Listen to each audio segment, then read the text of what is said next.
A e dini sa shumë bimi interesante rritën vetë në natyrë, në fusha, buzë rrugëve dhe madje edhe në baçet tona? Sot do t'ju tregoj 7 prej tyre dhe nga disa fakte që ndoshta nuk i keni ditur.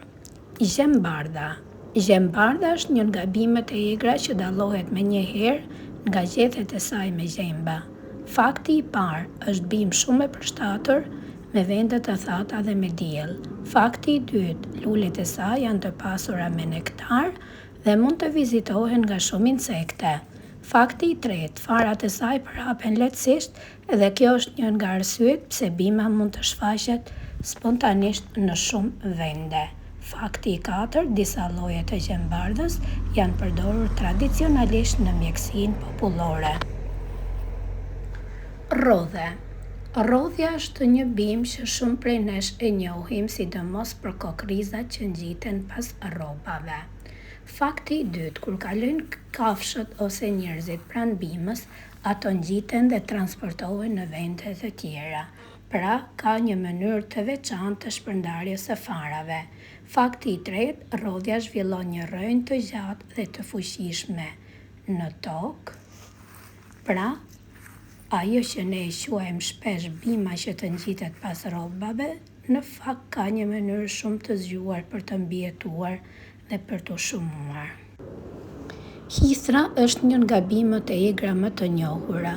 Të gjithë e dimë se duhet ta prekim me kujdes sepse qimet e saj thumbuese shkaktojnë një ndjesi djegjeje. Fakti i parë, këto qime janë një mekanizëm mbrojtës i bimës.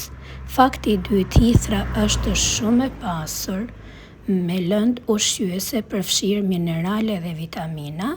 Fakti i tretë, gjethet e reja janë përdorur tradicionalisht në gatime pasi të përpunohen siç duhet. Fakti i katërt, hithra është gjithashtu një bim shumë e vlefshme për ekosistemin dhe shërben si strehë dhe ushqim për disa organizma.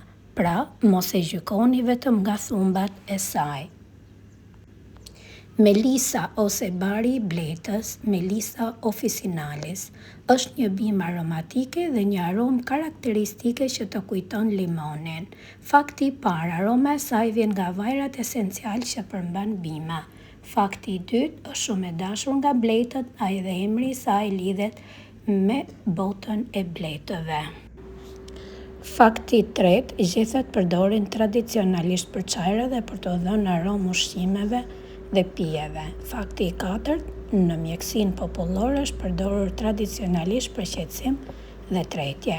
Një bim e vogël aromatike dhe shumë e dobishme për kopshtin dhe natyrën.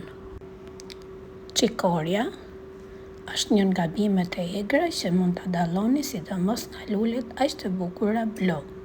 Fakti i parë, është bim shumë i qëndrueshme dhe mund të rritet në toka të ndryshme. Fakti i dytë, rrënja e saj është përdorur tradicionalisht edhe për përgatitje ushqimore dhe si zëvendësues i kafes.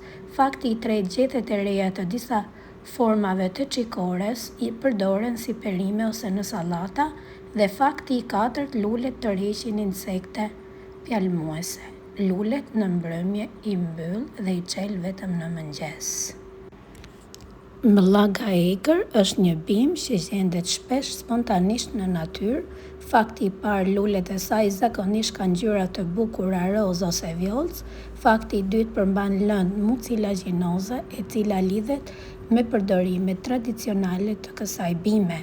Fakti i tretë, gjethet dhe lulet janë përdorur tradicionalisht në çajra dhe përgatitje bimore. Fakti i katërt, është një bim e qëndrueshme dhe mund të shfaqet edhe në vende të lëna pasdore. Një nga ato bim mund ta kalojmë pa i kushtuar vëmendje, por që ka një histori të gjatë përdorimi tradicional.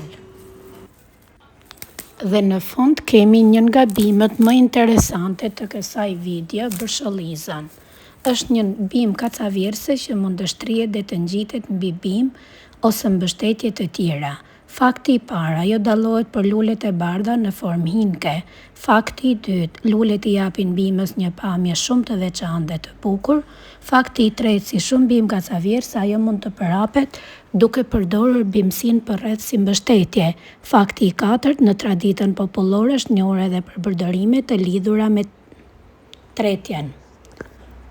përfshirë efektin laksativ, por bimët mjekësore nuk duhen përdorur vetëm pse janë natyrale. Përdorimi i tyre duhet të bëhet me njohuri dhe me kujdes.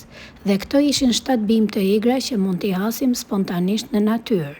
Disa i shohim çdo ditë dhe nuk a dim vlerën, ndërsa të tjera na befasojnë me mënyrën se si rriten dhe përshtaten.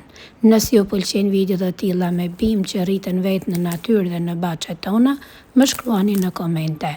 Cili nga këto 7 bimë ju pëlqeu më shumë dhe mos harroni, edhe një bimë e egër mund të fshehë një histori shumë interesante. Pëlqeje videon, ndaje me miqt dhe mos harro të shtypësh butonin zile për të mos humbur videon e radhës.